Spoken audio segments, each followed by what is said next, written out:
अस्सलाम वालेकुम viewers, property collection के प्लेटफॉर्म से मैं हूं मुआज जसड और इस वक्त हम मौजूद हैं फ्लैग पोल पे और हमारे साथ मौजूद हैं इमरान शाहिद भाई, प्रॉपर्टी कलेक्शन के सीईओ। आज हम इनसे बात करेंगे करंट मार्केट के हवाले से।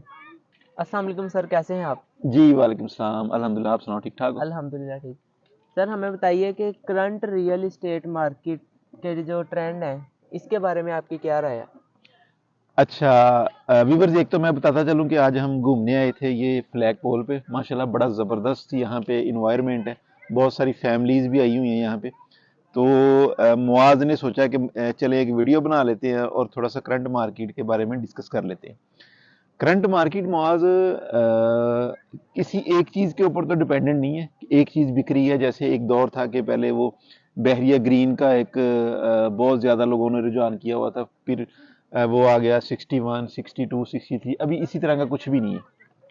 यहाँ एक टाइम आया था कि लोगों ने 15 AB में बहुत ज़्यादा इन्वेस्टमेंट की थी 125 गज पे। 125 गज के ओवरऑल बहुत सारे प्रीसेंट थे जिनके ऊपर उन्होंने इन्वेस्टमेंट की थी।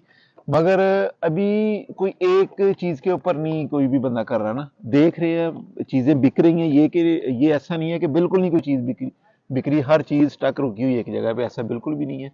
लोगों का रुझान है, मगर सस्ती प्रॉपर्टीज जो है आज भी उनके रेट लग रहे हैं। जिन लोगों ने अपनी चीज़ें जो है रेट उनके ज़्यादा रखे हुए हैं, उनको आज भी वो वेट कर रहे हैं। क्योंकि रेट आपको पता है कि मेरे ख्याल में 125 गज पे 25 से 30 लाख रुपए का डिफरेंस आ चुका है। और जी। जिनकी बाइंग महंगी थी, या तो फिर उनको वेट करना चाहिए, अदरवाइज वेट नहीं कर सकते, मजबूरी है, बेचना है उन्होंने। तो फिर हल दूसरा यही है कि फिर आपको लॉस काफ़ी सारा बर्दाश्त करना पड़ेगा। पहला मशवरा यही है कि आप लोग अभी वेट करें और उसके बाद फिर अपना मार्केट इंशाल्लाह बहुत बेहतर हो जाएगी। साल डेढ़ साल तक रेट जी। वैसे ही वापस आ जाएंगे। तो फिर अपनी चीज़ वो सेल करें। प्रॉपर्टी इन्वेस्टमेंट के लिए बहरिया टाउन को क्यों कंसीडर करना चाहिए? हाँ, बड़ा ज़बरदस्त यार आपने सवाल किया। बहरिया टाउन को क्यों देखना चाहिए कि बहरिया टाउन में ऐसी क्या चीज़ है कि हम बहरिया टाउन में ही इन्वेस्ट करें। अच्छा, जी। मैं अपने अक्सर क्लाइंट्स को ये वाली बात कहता हूँ, अपने जो हमारे इन्वेस्टर हैं, खैर खैर इन्वेस्टर को तो इस चीज़ का आइडिया होता है, मगर हमारे जो अक्सर क्लाइंट होते हैं उनको मैं यही बात कहता हूँ कि आपने जब किसी चीज़ में इन्वेस्टमेंट करनी है ना, तो जी। ओवरऑल एक कंपैरिजन करें आप। ये आपने देखा होगा कराची से लेकर हैदराबाद तक कितनी सारी सोसाइटीज़ हैं, बड़ी जी। मशहूर मशहूर सोसाइटीज़ हैं, बड़ी फेमस सोसाइटीज़ हैं, मगर बहरिया टाउन को ही क्यों सेलेक्ट करना चाहिए?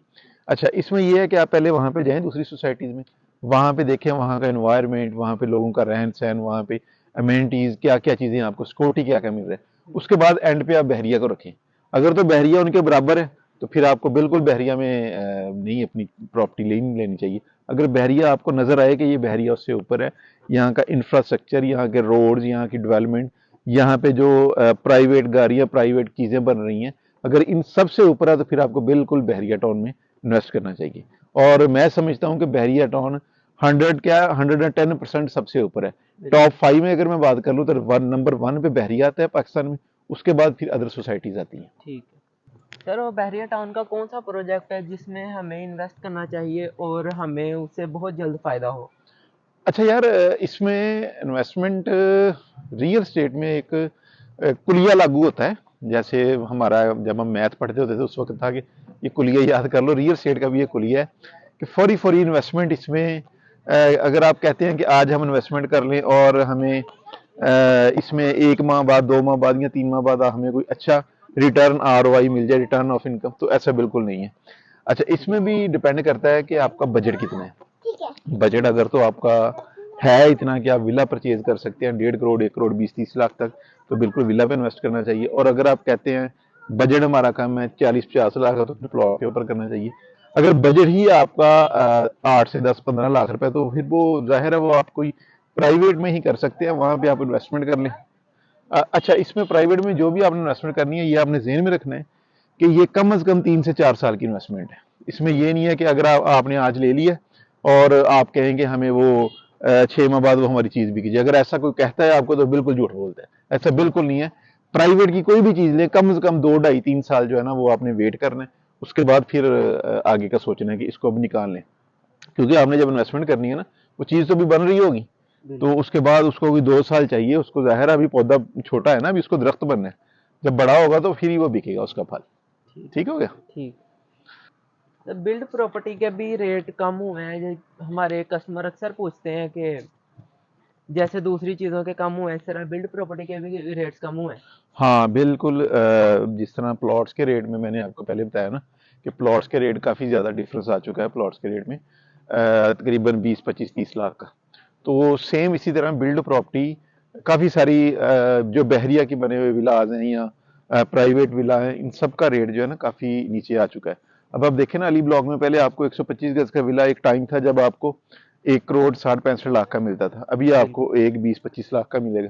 जी। इसी तरह सेम आप ये चले जाएं इधर रिसेंट 31 में चले जाएं, जी। 235 गज के विलाज हैं वहां पे, वो आपको तकरीबन 1 करोड़ 25 लाख का मिलेगा। ये वही विला जो कभी 1 करोड़ 80 लाख का था, यानी कि 50 से 60 लाख का जो है ना इसमें भी डिफरेंस आया हुआ है। और ये हर चीज पे आया है, यानी कि हर चीज का रेट कम हुआ है। तो मैं समझता हूँ कि इसके ऊपर बिल्ड प्रॉपर्टी के ऊपर बड़ी जबरदस्त इन्वेस्टमेंट बनती है।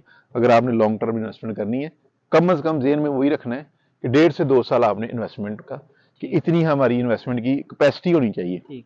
ये नहीं कि आपने आज ले ली और 2 माह बाद कहेंगे इसमें से हमें प्रॉफिट निकाल के दें, ये बिल्कुल नहीं ऐसे होगा। ठीक। कम अज कम 1.5 से 2 साल। ठीक है। ठीक। सर, इन 2024 आप हम्म। मार्केट को कैसा देखते हैं? यार मार्केट, जैसा कि आपको पता ही है कि 24 में इलेक्शन अनाउंस हो चुके हैं, जी। फेब में। तो इंशाल्लाह मार्केट बहुत ऊपर जाएगी, क्योंकि 2 साल हो गए हमें ऐसे ही देखते हुए, जी। चीज़ों का रेट में काफ़ी ज़्यादा इन्फ्लेशन रेट भी काफ़ी ज़्यादा पाकिस्तान में ऊंचा रहा है। बिल्कुल। तो अभी इंशाल्लाह 2024 में मार्केट बहुत ऊपर जाएगी, बूम करेगी इंशाल्लाह ताला, क्योंकि पहले था लोगों ने इन्वेस्ट किया हुआ था गोल्ड की तरफ, कुछ डॉलर्स की तरफ, अब वहां से इन्वेस्टमेंट निकाल रहे हैं क्योंकि उनके रेट अब नीचे जा रहे हैं। ठीक। तो इंशाल्लाह जो अगला फेज होगा वो बिल्ड या प्रॉपर्टी का ही होगा। और इसमें ये नहीं कि केवल बहरिया की प्रॉपर्टी, ओवरऑल पूरे मुल्क की हालात में प्रॉपर्टी जिस तरह डाउन थी ना, सब ही ऊपर जाएगी इंशाल्लाह ताला। इंशाल्लाह। तो शुक्रिया सर। और व्यूवर्स, आपका अगर कोई बहरिया टाउन के मुतालिक कोई सवाल हो, वो आप हमें कमेंट बॉक्स में पूछ सकते हैं। देखते रहिए प्रॉपर्टी कलेक्शन। अपना बहुत सारा ख्याल रखें। अल्लाह हाफिज़।